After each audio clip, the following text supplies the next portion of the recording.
तो इसके अंदर एक एटम जिस तरह अपना एक इलेक्ट्रॉन लूज़ करता है तो दूसरा उसको गेन करता है, तो उसके रिजल्ट में हमारे पास एयोनिक बॉन्ड जनरेट हो जाता है। अब नेक्स्ट डियर स्टूडेंट्स हमारे पास कोवलेंट बॉन्ड। अब कोवलेंट बॉन्ड क्या होता है? कोवलेंट बॉन्ड हमारे पास म्यूचुअल शेयरिंग से जो बॉन्ड बनता है इलेक्ट्रॉन्स की, वो हमारे पास कोवलेंट बॉन्ड है। जिस तरह हमारे पास a covalent bond is formed by the mutual sharing of electrons between two atoms while sharing electrons. Each atom completely its valence shell and attain the nearest noble gas configuration। ये भी वही बात है। अब इसमें हमारे पास जिस तरह एक एग्जांपल को हम स्टडी करते हैं कि आप ये देखें, क्लोरीन की बात करते हैं हम। क्लोरीन के दो मालिक्यूल्स लिए हमने, दो एटम हमने, सॉरी, क्लोरीन के लिए एक मालिक्यूल के अंदर दो एटम होते हैं। अब क्लोरीन का देखें 287 वो पीछे हमने नियोनिक बॉन्ड में भी स्टडी किया। अब दोनों क्लोरीन के पास एक एक इलेक्ट्रॉनों की कमी है, तो दोनों आपस में शेयरिंग से जो बॉन्ड बनाएंगे तो वो हमारे पास डियर स्टूडेंट्स कोवलेंट बॉन्ड बन जाएगा। अब पीछे अगर हम मूव करते हैं तो ये जो कोवलेंट बॉन्ड है बेसिकली इसकी हमारे पास दो टाइप्स आती है। वैसे तो हमारे पास सिंगल कोवलेंट बॉन्ड है, डबल कोवलेंट बॉन्ड है, ट्रिपल कोवलेंट बॉन्ड है। लेकिन इधर जो आपकी बुक वाला बात कर रहा है कि the bond formation between two C L atoms is shown below, वो तो दिखा दिया कोवलेंट बॉन्ड में भी नॉन पोलर और पोलर। तो वो दो तरह से बयान करता है, कहता है कोवलेंट बॉन्ड हमारे पास पोलर भी होता है और नॉन पोलर भी होता है। अब पोलर कोवलेंट बॉन्ड जो होता है वो डिफरेंट एटम के बीच में होता है। जो नॉन पोलर कोवलेंट बॉन्ड होता है वो सेम एटम के बीच में होता है, डिफरेंट भी होते हैं, लाइक सी सी एल 4। अब वो डिफरेंट है बट वो बॉन्ड हमारे पास नॉन पोलर है। अब इसके अकॉर्डिंग, अब जब हम पोलर और नॉन पोलर को स्टडी करें तो पोलर में डियर स्टूडेंट्स हमारे पास डिफरेंट एटम्स होते हैं। जिस तरह ये मैं आपको इधर जो थ्योरी की फॉर्म में लिखा हुआ है स्लाइड में, the bond between two C L atoms is purely covalent and non polar, और ये नॉन पोलर है। अब नॉन पोलर इसलिए चूँकि दोनों का इलेक्ट्रॉन एक्टिविटी डिफरेंस ज़ीरो होगा, तो ना इलेक्ट्रॉन उसकी तरफ झुकेंगे ना उसकी तरफ, तो ये non polar. The electron activity of two atoms is exactly the same due to the which the bonded atom remains electrically neutral and there is no charge on other atom. किसी भी एटम के ऊपर कोई charge नहीं होगा। अब इसमें देखें ना, दो चीज़ें हैं हमारे पास। इसके अंदर हमारे पास जो चीज़ है कि अब द अदर सच मालिक्यूल्स, जिस तरह हमारे पास H2 F2 Br2 I2, अब ये सेम एटम्स के बीच में बॉन्ड है तो इसको नॉन पोलर हम कहेंगे। अब इस तरह example of polar covalent bond की HCl है, HBr है, H2O है। अब अगर आप HCl की बात करें तो HCl के अंदर अगर आप देखें, ये डियर स्टूडेंट्स आपकी असाइनमेंट है। अब आपने HCl की बना के लेके आनी है, कोवलेंट बॉन्ड फार्मेशन जो हमारे पास है, HBr की बनानी है और H2O की बनानी है। लेकिन मैं आपको उसको थोड़ा सा एक्सप्लेन कर देता हूँ ताकि आपको बनाने में आसानी हो। जिस तरह ये मैंने, आप देख रहे हैं स्लाइड के ऊपर Cl दोनों को लिखा है, आप एक साइड पे हाइड्रोजन लिखेंगे। जब डियर स्टूडेंट्स आप हाइड्रोजन लिखेंगे, यू नो हाइड्रोजन का एटॉमिक नंबर 1 है तो उसका शेल ही एक है, तो एक ही इलेक्ट्रॉन होगा, एक ही शेल होना उसका। जिस तरह इधर क्लोरीन के 3 शेल है, उसका तो एक है, एक होना।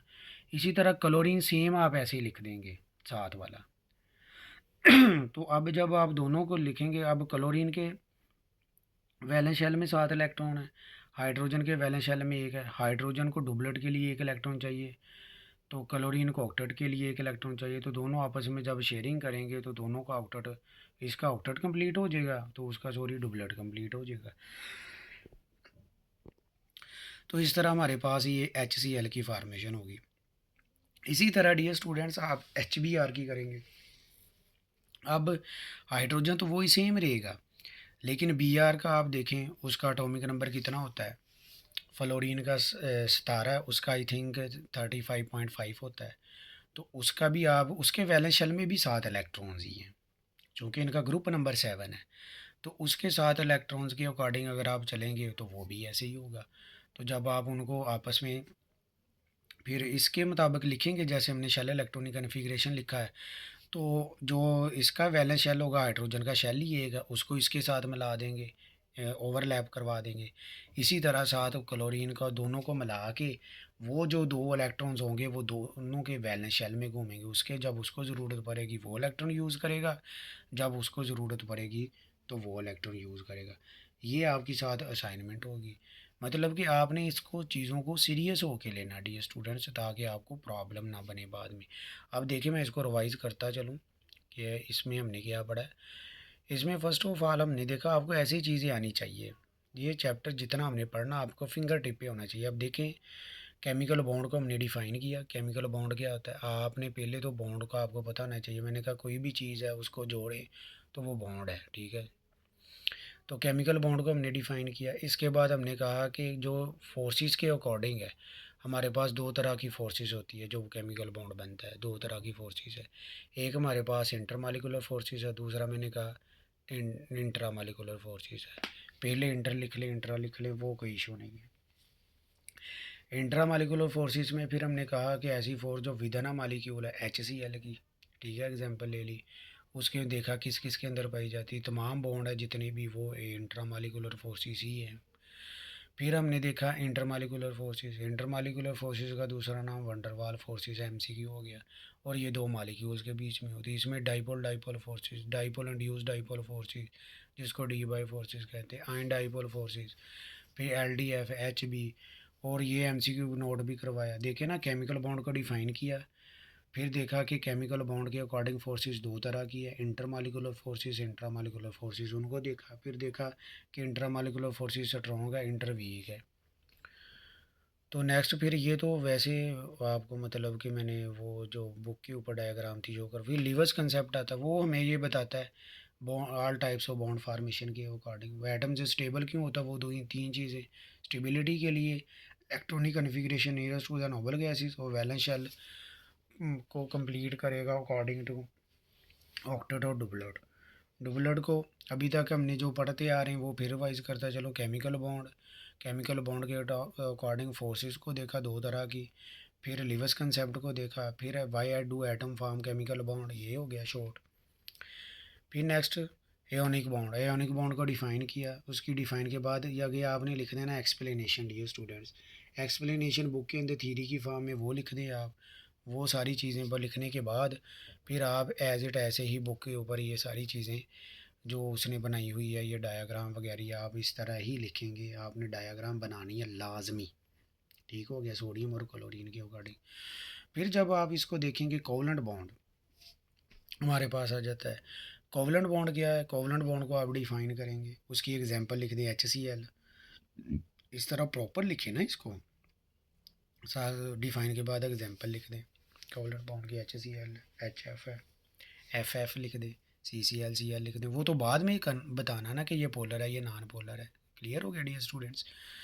अब फिर हमारे पास ये हो गया। इसके बाद फिर इसकी एक्सप्लेनेशन लिखेंगे। एक्सप्लेनेशन में ये जो सारी चीज़ें the bond formation between to, ये थ्योरी जो बुक में लिखी वो लिखेंगे। फिर इसके बाद आप इसकी फर्दर एग्जांपल्स, ये जो मेन मतलब कि इसको अच्छी तरह ये एक्सप्लेनेशन के अंदर ही आएगा कि आप क्या करेंगे, दो क्लोरीन के एटम्स लेंगे इसी तरह उनको ड्रा करके। तो लेकिन बुक वाले ने ना थोड़ा सा वो अलग नहीं किया, आपने अलग अलग लिखना है। आपने इसको इस तरह लिखना, डिफाइन लिखना, एग्जाम्पल लिखना। एग्जाम्पल के बाद है ना आप इसकी दो टाइप्स लिख दें। टाइप्स के बाद आप लिखें दो टाइप जो इसकी है, एक पोलर है एक नॉन पोलर है। पोलर को अलग डिफाइन करें, नॉन पोलर को अलग करें, उनकी एग्जांपल्स अलग दें। फिर जब आपने एक्सप्लेनेशन में लिखना ना, फिर इस स्लाइड के ऊपर आना आपने, the bond between to Cl atoms E purely covalent, ये सारी थ्योरी जो बुक वाले ने लिखी है लिख के फिर आपने इसको सारा एज इट ऐसे लिख के जो जो सारा थ्योरी की फॉर्म में फिर आपने इसकी ये एग्जांपल देनी CCl वाली। लेकिन कीप इन माइंड आप इसके अलावा एक और एग्जांपल दें, वो जो मैंने आपको असाइनमेंट के अंदर भी दी हुई है। चले उससे ये है कि आपकी असाइनमेंट हो जाएगी तो, और आपको चीज़ों का क्लियर पॉइंट भी आ जाएगा कि आपको कितना अंडरस्टैंड आपने किया। इससे हमें भी कुछ हद तक आइडिया हो जाएगा कि बच्चे ने लेक्चर को कितना सीरियस लिया है। तो आप जब ये चीज़ें देखेंगे तो फिर आपको काफ़ी हद तक चीज़ों की समझ आ जाएगी। तो ये था बेटा हमारा आज का मतलब कि जो टॉपिक था जो हमने स्टडी किया, जो जिसका टाइटल हमारे पास अभी हमने चैप्टर 3 का आगाज़ ही किया इस चैप्टर के अंदर। तो आपने साथ साथ इस चैप्टर को स्टडी करना है। जब नेक्स्ट हमारा लेक्चर होगा कल इंशाल्लाह, तो उसको मैंने साथ ही फिर ये जो हमने आज पढ़ा उसको मैं रिवाइज़ करूँगा, आपसे कुछ पूछूँगा, ताकि आपको सारी चीज़ों का पता होना चाहिए। तो टेक केयर, अल्लाह हाफ़िज़, अस्सलामु अलैकुम।